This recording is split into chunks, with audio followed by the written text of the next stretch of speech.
Hey guys, welcome back to AfterBuzz TV's Crazy Ex-Girlfriend After Show. We're going to be talking all about Paula not really knowing who her sons are, Rebecca's little brother Tucker, and Fragoso?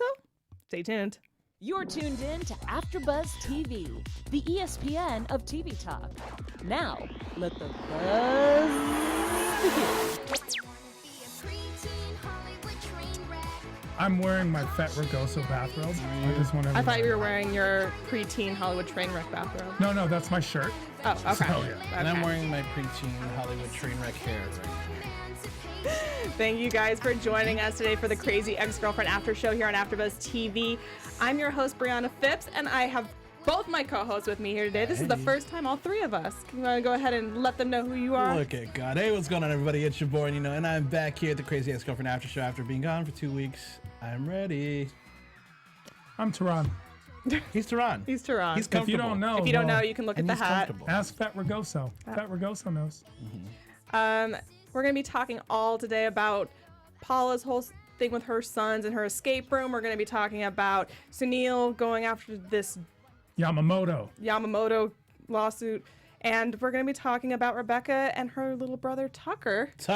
And we, of course, have our crazy meter and our song selection and some predictions coming up, plus the news and gossip. So you're going to want to stay tuned to the end. What was your guys' overall thoughts on this episode? It's my favorite episode of the season so far. Episode 4. I really like this one. I know we were talking about slow starts and we weren't sure where the direction was going when we first started talking about Crazy Ex-Girlfriend this season, but I actually really like this one.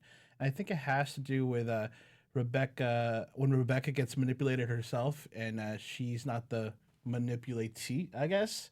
I think I like that kind of storyline, and I think Tucker played a really, really good role in this episode.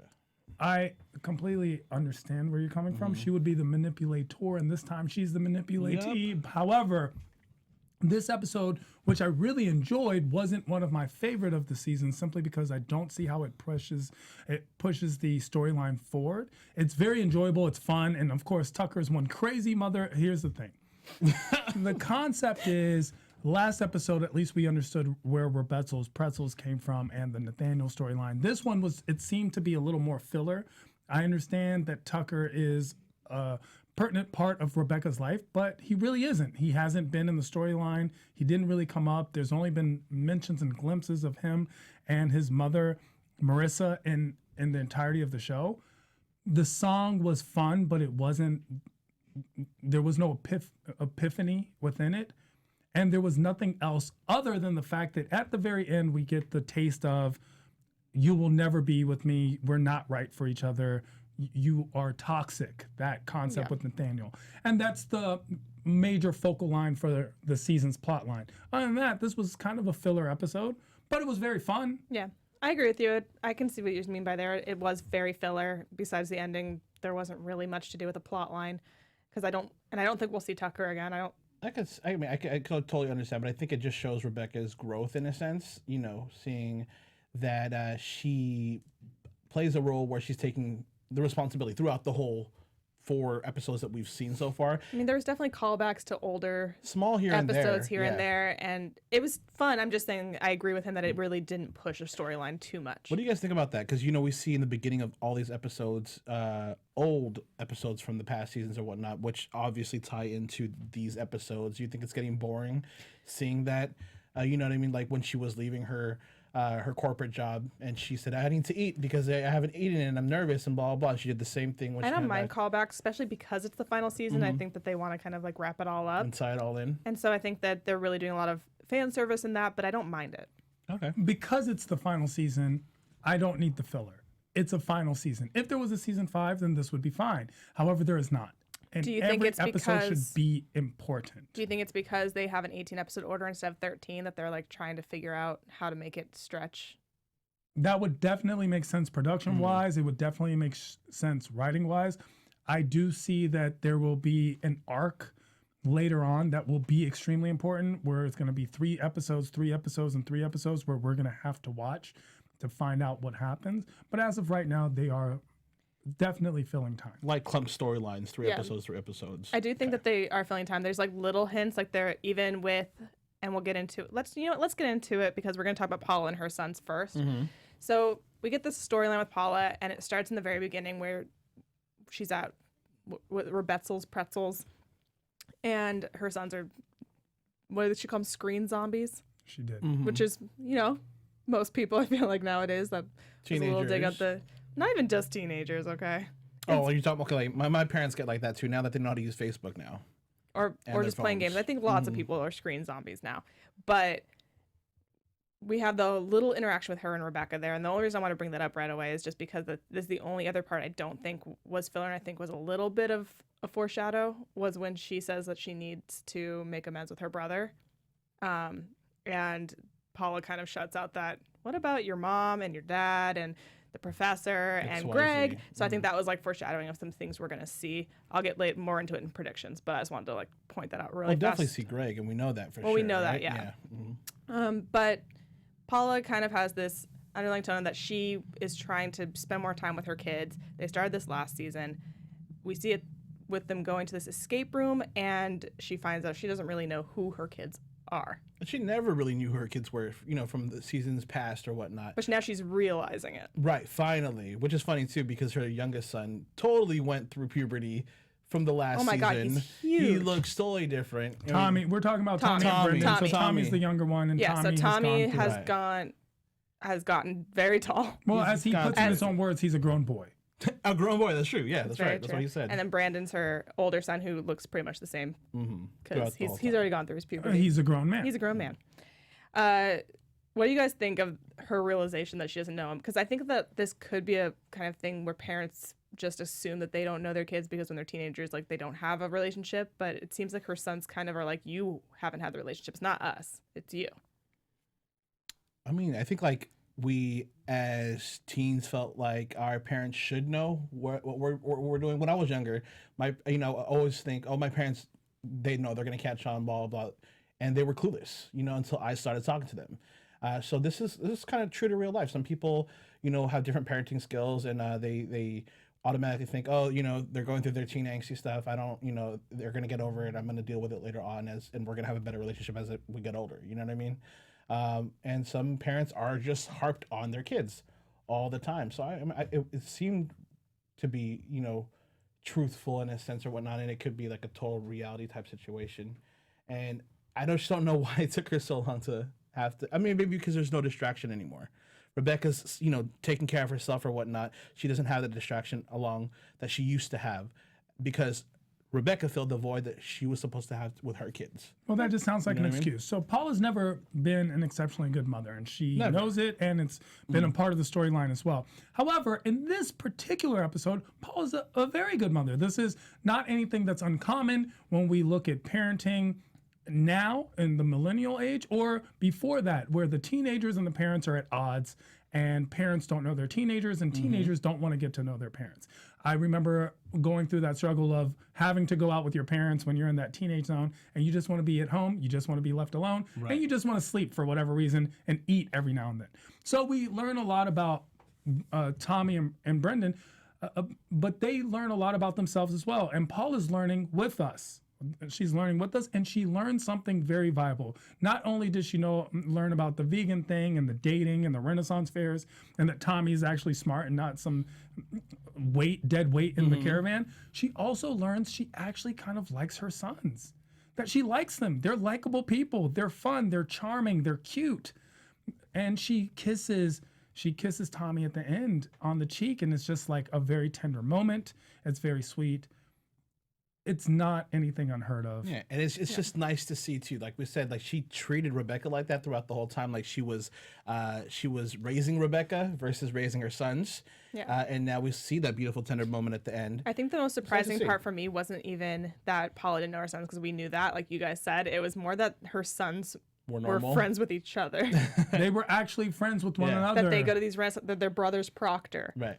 So I thought that was like a little fun thing that they had that relationship with each other, because they've never explored that as much. It was, I have an older sister. When she was first in high school and I wasn't, it's not like she wanted to spend time with me. So I think that's like the more obvious way to go with these kind of relationships, so that they actually had them be friends. And right. Which is funny, though, because when we look at their relationship from the past seasons, they never really fought. We just thought they just didn't like each other. I think it's just something you assume happens. Yeah.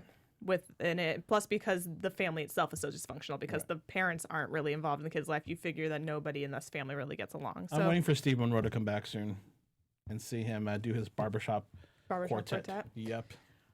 But it was a nice little ode, and I hope we get to see more of Tommy and Brenda maybe in the future of the season, because I like exploring some of these other characters and their storylines rather than just Rebecca's as well. I was expecting a song from the brothers, and we never got one. I was too. There was a situation, especially because of the limited facilities within the escape room itself. I thought, surely we're going to get a song, some type of medieval, you don't know me, I don't know you song. But we never did. We only got one single song in this episode.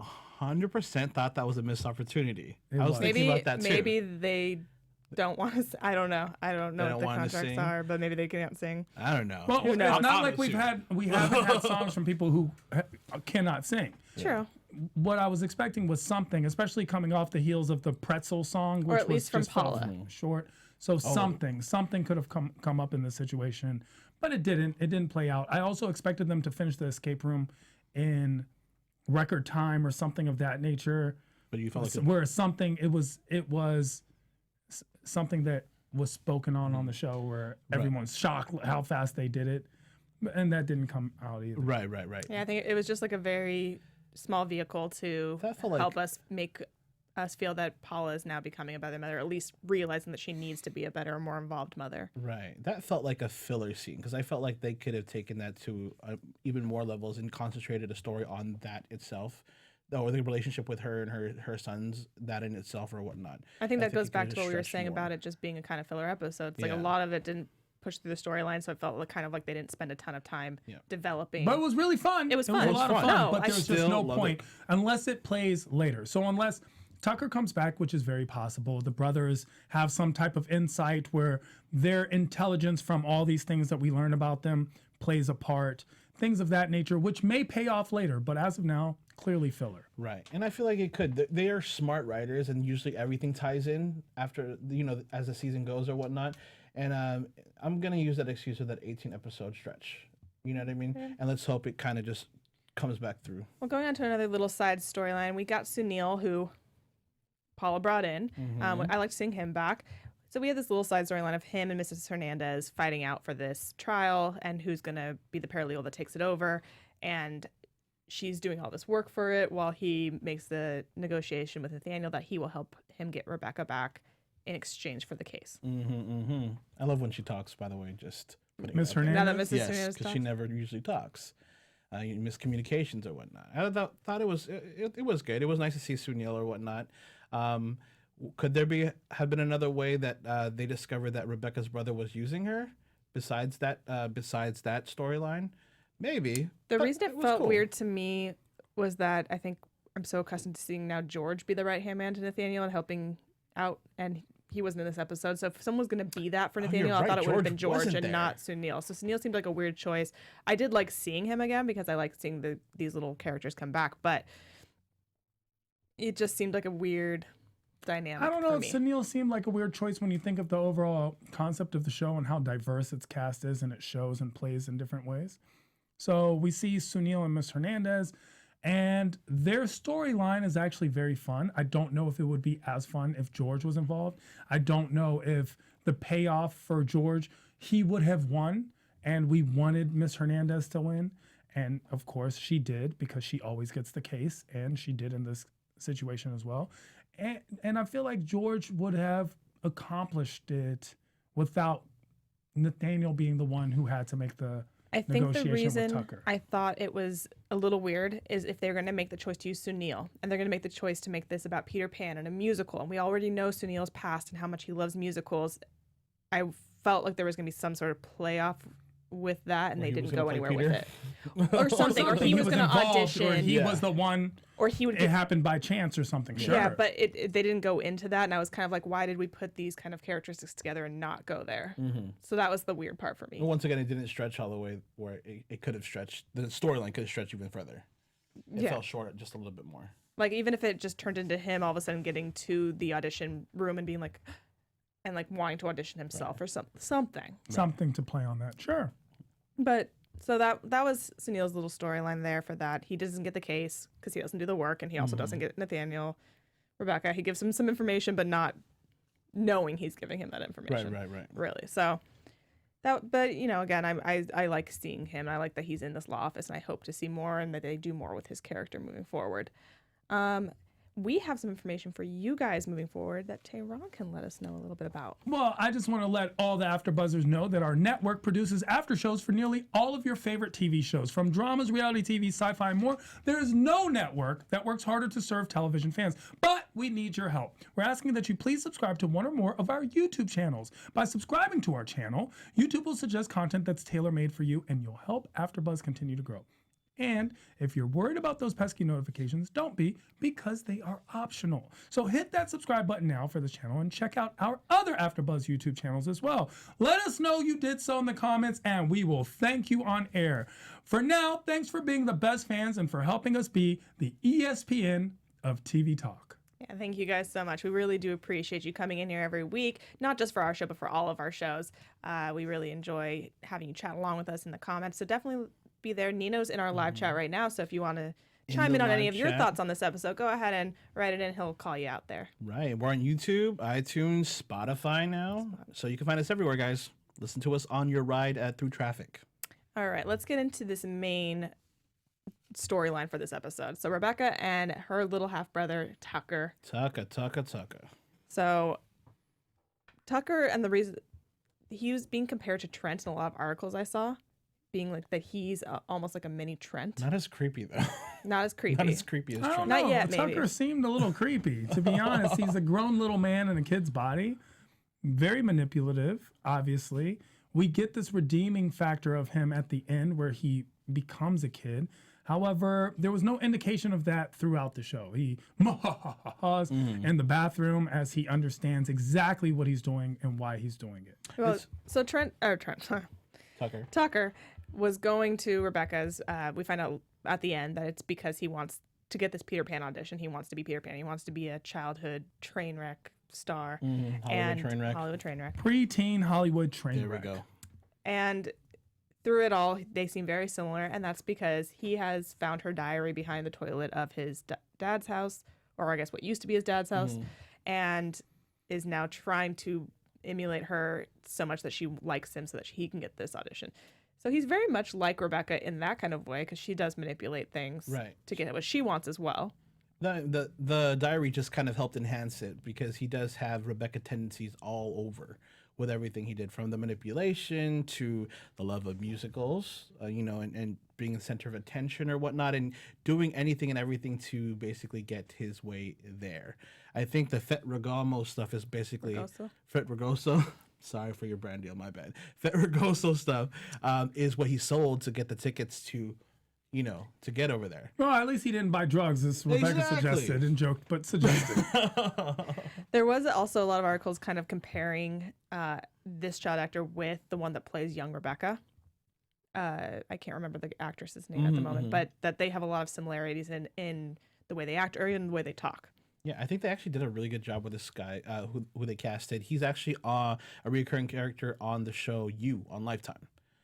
So this guy's a working actor. He's pretty funny. He's really good. So he goes from one show about stalking to another show about stalking through a diary. Right. So, I mean, at least he stays in character. Exactly. We talked about the similarities between Rebecca and Tucker, which we actually find out the original ones are made up. The ones where they like pretzels are funny treats for teens and gasp, the word gasp, and dad is garbage, and the construction experience that they both have. I think that's real, though. I think that construction sure. And I believe him. At the end, she says, like, I have to pay for someone to go to the construction site. So that one part I think is real, but a lot of it's made up. Panic room, slumbered. Slumbered was a big overall theme.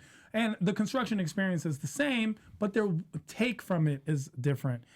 But then we see him claim, I'm dumb, stupid, and fat. And that was a depressing reminder of how Rebecca views herself as well.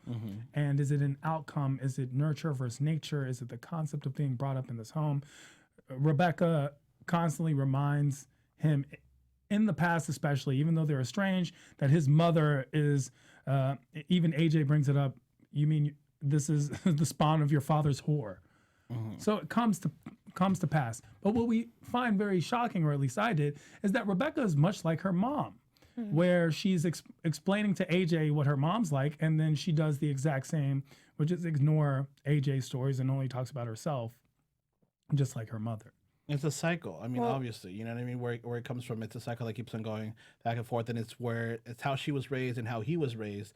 It kind of came back to the child again, and how they were affected. And I think right when she saw that, she was like, I got to get you in therapy because that was me. Well, I like the parallel of Rebecca ran away from her mom to go see her dad. And he ran away to go see her.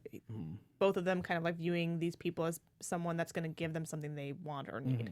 You know, for her, it was love. For him, it's a career as a childhood actor. But he's kind of light years ahead of Rebecca in the ways that he's already like kind of the ways he's manipulating. Rebecca was a smart kid, but she didn't understand how to manipulate people. I think she like kind of learned that as she went on, whereas he's kind of already there. And he's has to be like 13, 14? Yeah. I mean, he's supposed to be about Tommy's age, right? Because they were going to have that play date. Because I was kind of like, wait, are they the same age? He's not Tommy's age. And that's the funny thing is that people always assume that parents' kids, they are the same age when it's not. But they said that. They said you're about the same age. But that's why it was the reference, I believe, the sardonic reference to the fact that they're not the same age. They're not the same height. They don't have the same interests. But that's the concept, is that you should be friends with my friends' kids because we're the parents in the situation, where you'll see frequently it was like, go play with the kids. One's 10 but Dad, and one's 15. I'm 4. Yeah, I'm 4 and he's 26. Like, why are we sitting at the same table? Right. But we move the story along. The thing that this show does so well for me, because I'm a Broadway person, is it has these little like Broadway hints, and so, and it also has the two things I love. So the Broadway hints and the call outs that it's a TV show. Both of those things I really enjoy, and they did both of them in this episode, being that Tucker really wants to go to Hollywood. He wants to do the touristy thing, and she makes that kind of remark of like, oh, I've never done the touristy stuff. You know, I've only been here, here, here, and Paula's kitchen. Not for the whole house, though. Like, she's calling out, kitchen. We're on sets, you know, even though we film in Hollywood. And then also the part where the Peter Pan reference is like, boy, why are you crossing? Instead of boy, why are you crying? And that's like instantly you knew it was going to be Peter Pan if you have. So I love those little tiny call outs, even if they're the boy, why are you crossing? It's like a little bit awkward, but I love that they kind of throw that in there for those fans. They also throw in a lot of social commentary. And while I believe that Tucker is 11 or 12, since he's the preteen child, like Hollywood Rec, the reference of, oh, female director, oh, it's a play, it's theater, we're allowed to do that in theater. Right. It's not TV or movies. Those little things, those little stabs that Crazy Ex-Girlfriend's famous for were very pertinent in this episode and very interesting. And also, when you live in LA, you don't go on touristy things.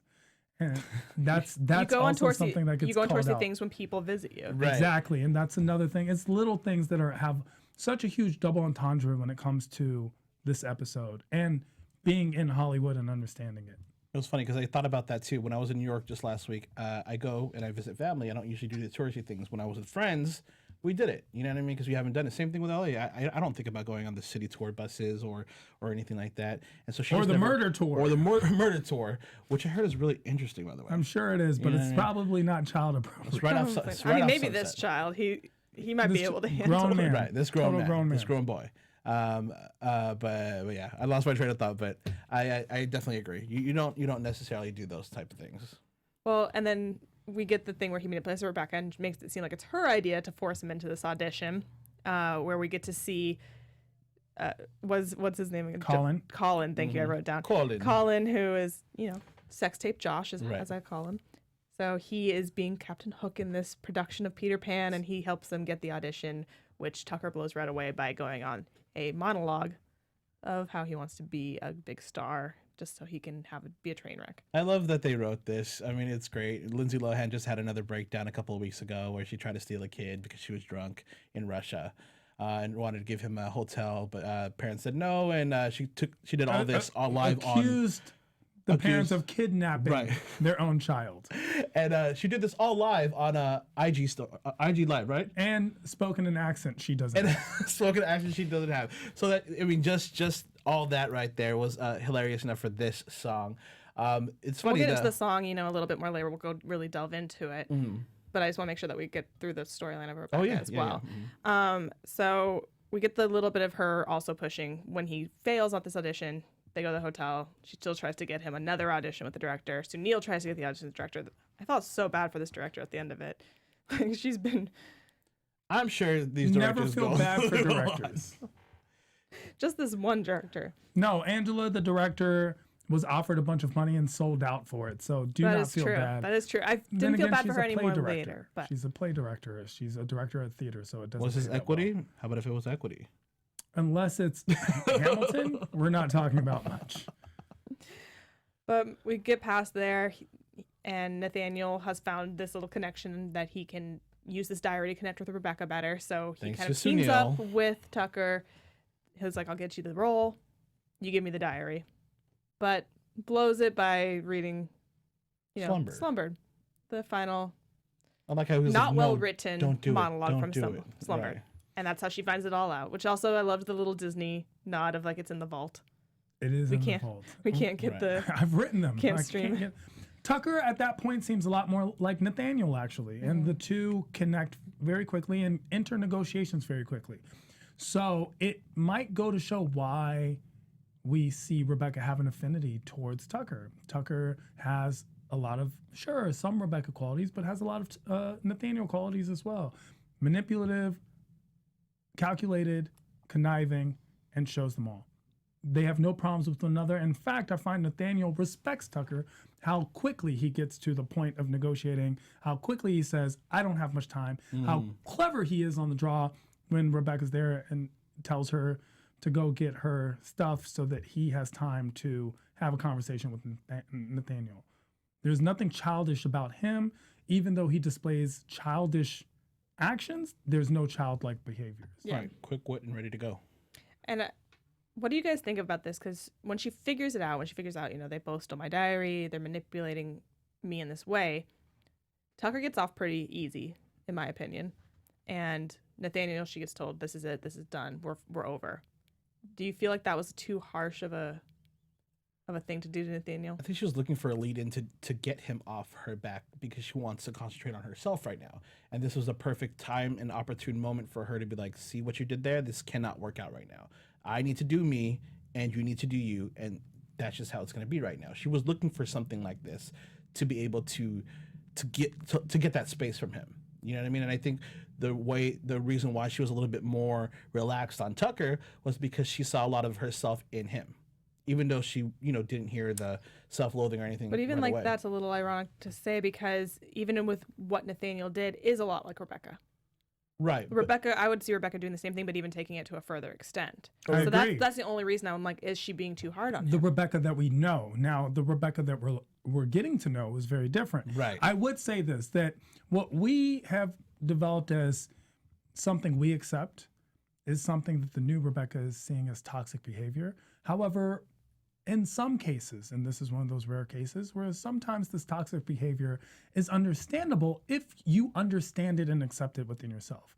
Rebecca and Nathaniel are a great team, and they are actually very good together. Whether we like what they do or not, they are.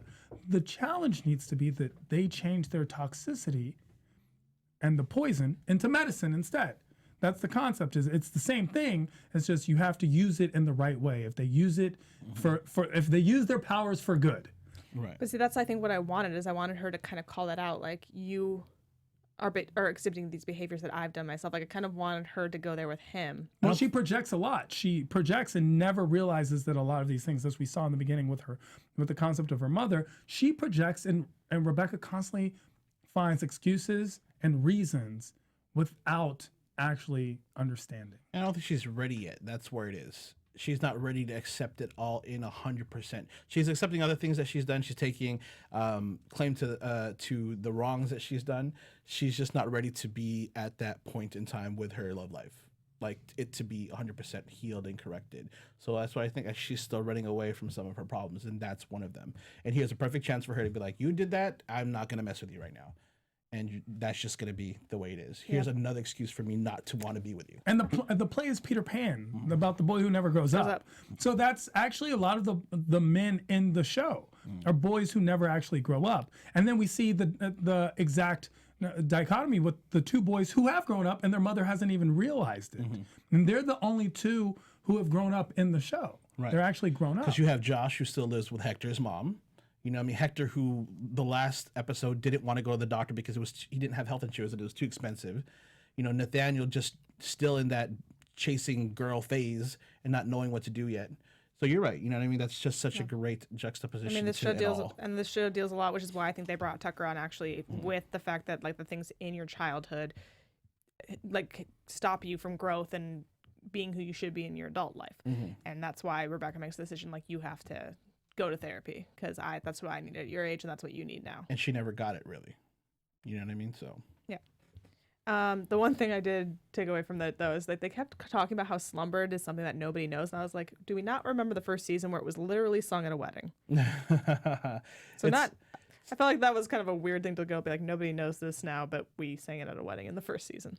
I think what they mean by nobody knows it is that because it's not readily available, it's the concept of it's the underground material that's extremely popular. And we see a lot of things like that. It's like when people quote Princess Bride and go, I can't believe you've seen it. Everyone has seen it. It's something very similar. And that's the concept of the animated movie Slumbered, which I'm going to predict we get by the end of the season, or at least a glimpse of it. They've nodded a little more than the little bird we got. I think we get an animated something or other. It's based on, you know, any of these fairy tale cartoons that exist. So that's the nod. The nod is no one knows Slumbered because everyone knows Slumbered. Okay. Who sang it at the wedding? Was it Lea Salonga? Yeah. Lea Salonga, who was Princess Jasmine. That was the whole Disney tie-in. Connection. Let's get in, speaking of songs, though, let's get into some of the songs of these episodes. And I say songs because there was a reprise of one indescribable moment that we get from Tucker, or instant, sorry, not moment. And he's an actually very good singer, which I love that they're playing with this a lot. I love that they're going off on this, like Rebecca is only a good singer in her head, but really is not a good singer. Right. Because I think that is everybody. Everybody thinks they're a better singer, except for people that actually can sing. They think they're a better singer than they really are. Like we could sing like Beyonce when we're in the shower, but, you know, everywhere else, we're like a Michelle. Exactly. Oh, yeah. Sorry. Shots fired. Whose show just came out this weekend. I know. Her show just I'm just joking, Michelle. Shout out to you. No, you weren't. But yeah, so we get the little reprise from him, which this was like our first kind of introduction to the fact that he could sing or that he had these musical theater aspirations in any kind of way. What did you guys think of this part? I love this song. I love the whole part. It's cute. It's fun. It's filler. I just liked that they had all the Hollywood Boulevard surround him and clap for him afterwards. Like, you know, it's a moment. Because of all the people performing on Hollywood Boulevard. I just like that nod of like that people do go to Hollywood Boulevard and just set up and try to perform and try to get noticed. And you have everybody just walking up and down Hollywood Boulevard and Sunset singing. So then, like, maybe one day a record exec could just come down from Capitol and who's that singing in the corner? Well, I think a lot of people still hold on to this old Hollywood idea. Yeah, you hope. That's just of like being noticed by happenstance. That's how Toni Braxton got, you know, she was singing in a gas station and some record exec was like, you're dope. I need to sign you. Doesn't happen much anymore, but you could post it on YouTube and get noticed that way. So it was fun and filler, but I just, as an LA person or someone in the industry, I thought that was a fun little nod to that. But then the only, like you said, real actual music video-esque song that we got was this Child Star. Trainwreck. A lot of those kids in there, professional dancers with Block, obviously, but they've been huge. One guy's name is Shaden Gabriel. He was the So You Think You Dance 13 winner. He was up there with them. One of them is a Mouseketeer, Big Will Simmons, who was there dancing with him as well too. A lot of those kids are basically social media big influencers, dancers, choreographers at the age of like 16, 17, 18, and have been in more music videos than any of us. Let's just say that. It was interesting. You don't know how many music videos I've been in. Please don't. It was interesting though because I did show a friend this, and they were like, "It's almost not funny because it's too on the nose." The song? That's funny. Yeah, I loved it though. Like I think it was perfect. I mean, you're right. It was too on the nose, but it is what it is, right? It was my dream. So I mean, it was all of our dreams. I was like, man, that's a great way. I would love to have done. I had secretly always wanted to be a train wreck in Hollywood, and it was great to be called so out. it really spoke to you. It did. But I mean, that was the song we got, and it was fun. I think it showcased, a lot of harsh realities that a lot of these child stars go through. Yeah, and still go through. But as we mentioned. Let's move on to our news and gossip section. I would do the crazy meter, but I just feel like none of us are going to give her a crazy this episode. She was good. So that's why I wanted to skip over that one. Yeah, she wasn't that crazy. So I did pull up, we have a video that Rachel Bloom did an interview with Allure, and they had her do a cover, and they had her write a song for it. So if we can get that pulled up, we'll play that in just a moment. But she basically wrote this song for Allure, and it's very her fashion, where she's basically calling out a lot of different things going on in Hollywood. I have the lyrics down here while we get that video pulled up, but she just is basically calling out things of, with, again, women with their orgasms, where she's exploded on the show before, also with the male gaze and everything like that. So she's really diving into that, and then also did an interview with the Allure magazine. They really wanted her to be part of this because they were fans of Crazy Ex-Girlfriend. Nice. Cool. So it sounds like we have that video up, and I'll pull up why they wanted her to do this song after we watch it. When I was 17, fashion magazines told me a lot of things about what to be. Get Angelina's red carpet dresses in just 3 easy steps. Learn these kegels and you'll come from just a heavy breeze. But now that I'm on the cover of Allure, here are some hot tips you maybe haven't heard before. Or maybe you've heard them before, just pretend you haven't heard them before. I needed a good rhyme for Allure. 2, 3, you'll never get Angelina's tresses. Angelina couldn't get those tresses. Those dresses were done by experts, and it took 3 hours and cost $3,000. Come however you want to, with spots E, F, or G. But FYI, most women can't come just vaginally. All orgasms come from the clit, even vaginal ones. The nerves are based in the clit. And finally, there's so much more to say about the male gaze and the idea of beauty being women's main duty. But I don't want to diminish the subjects while I hurriedly finish. So wear makeup if you want and clothes if you want. But take it all with a grain of salt, cause you're alive in an age post-invention of penicillin and anesthesia. So you're fine. So that's her cover title. They wanted to do a musical song because they wanted to really portray who she was, and they're fans of the show, and they felt that having a moving title was the only way to do it. Well, they did have the tape on the back just to show you everything's taped up. That was very cool. The lyrics, of course, were very her style of doing a song. She was wiping off the makeup, which is symbolic of who she is as a person. It's cute. It's fun. Also filler. I think it was good. As for our interview or whatnot, I think it got her point across, and she's the perfect person to have as that kind of spokesperson for what they're trying to portray or what they're trying to show in that article or whatnot. The tape in the back, definitely shows not everything is what it seems like, and there is just a lot of things that are keeping and sticking. Yeah, Hollywood and glam. I mean, that's her. That's her entire. That's her brand. Yeah. Is pointing out the things in Hollywood or the things that we see in media that are not true. So I wouldn't say it's filler. I think it's actually a really good choice for the person and for the story that they're trying to convey. So she did that, and also she is going to be hosting the SAG-AFTRA Foundation's Patron of the Artists Award as well. Nice. Okay. Wonderful. And I want to explain what I meant by filler. Nothing she said in that song was mind-blowing, and she has done mind-blowing things before. And nothing she said in that song was new or useful information. It was, I feel like with her, had she taken the time and done, especially you're doing something for Allure, which is, right up there with Cosmo or any of those, she could have done a magnificent song, something that was mind-blowing and eye-opening, and especially spoke to a lot of girls who look up to her. I still think at that point, it's just not talked about enough. So any way you go about it, I think if by watching the show, we see it all the time, and maybe we want more because we see more on the show. But that topic is still, isn't portrayed that way. Not a lot, you know what I mean? And there would be no other person. Just the topic of not being perfect or not being, that's Hollywood. Everything and all we talk about now. So when you're like it's not being in the past, maybe, but now it's what everyone talks about. We're not talking the way about she talks about it though, which is why I wanted her to talk about it the way she talks about it. The one part of the song that I will say isn't talked about a lot, because I do think that the first and third part is the female orgasm. I think that I haven't heard too many people actually talk about that in extent. You should listen to more comedy, but maybe I should. The concept is she talks about that, and that's something that where she pushed the envelope, and that is the epiphany moment of the song. Is it's okay. It's not so much the female orgasm or the information, but it's okay for women to have sexuality and power in their own sexuality, and that's something that's very admirable for her, that she pushes that development, and I wish it existed more in the world.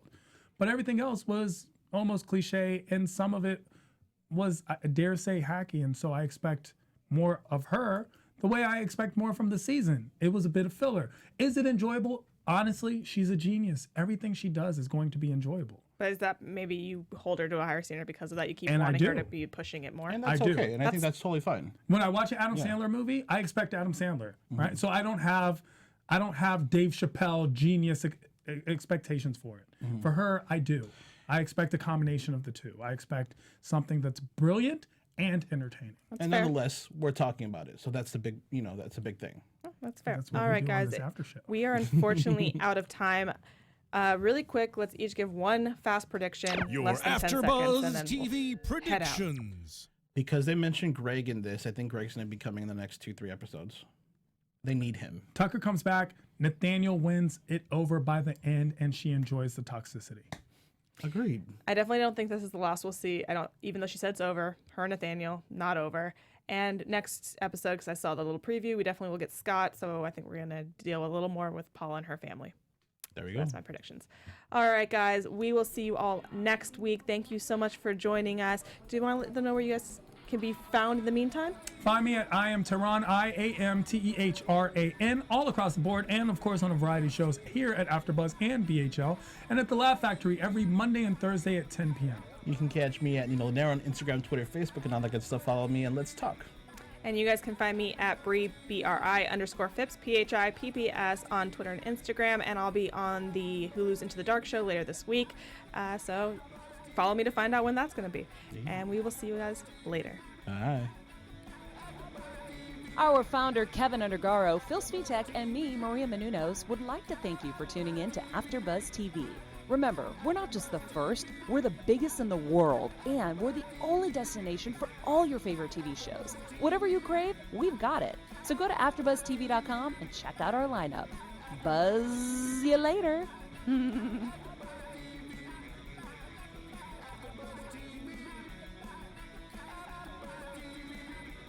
The views expressed herein are those of the hosts only and do not necessarily reflect the views of AfterBuzz TV or its owners or principals.